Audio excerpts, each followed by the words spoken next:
Today I'm going to talk about typecasting and the type function.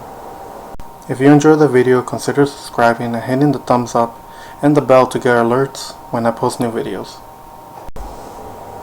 Typecasting is the process of changing one data type to another.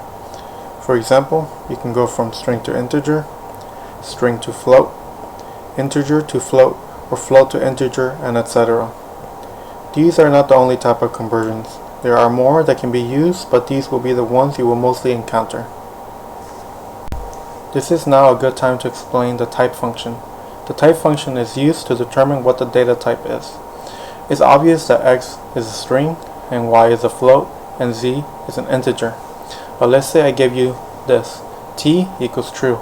Is this a string? It's a word, just doesn't have quotes. No, this is called a boolean. In the future we'll learn what a boolean is, but let's say I didn't know. I'll be able to figure out what the data type is by using the type function. You will use the print function, then use the type function, and inside you will put the variable name. As you can see on your screen, you can see which data type each is. I'll give an example into why it's important to know which data type it is. For example, let's say my age was 19, but the info was stored as a string. I want to add 38 years to see how old I will be in the future. Before I show you the result, we should get 57 years old.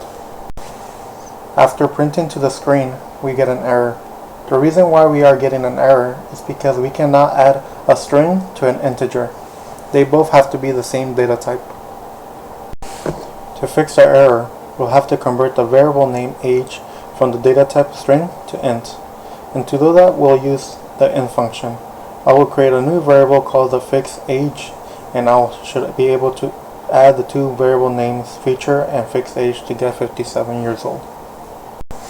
Just to show the code work, as you can see, we got 57 years old. And also, as you can see, just to make sure that we actually converted correctly, as you can see, the variable name age was a string before, and then now we converted it to an integer. One more example. Let's say age was given to me as a string 23.5, representing 23 and 6 months. I want the string to be an integer. Let's say we did the same steps as example 1. We will get an error because we'll have to go from string to float to integer. The reason why we can't go from string to integer is because inside the string is a float number. The decimal part makes it invalid for an integer.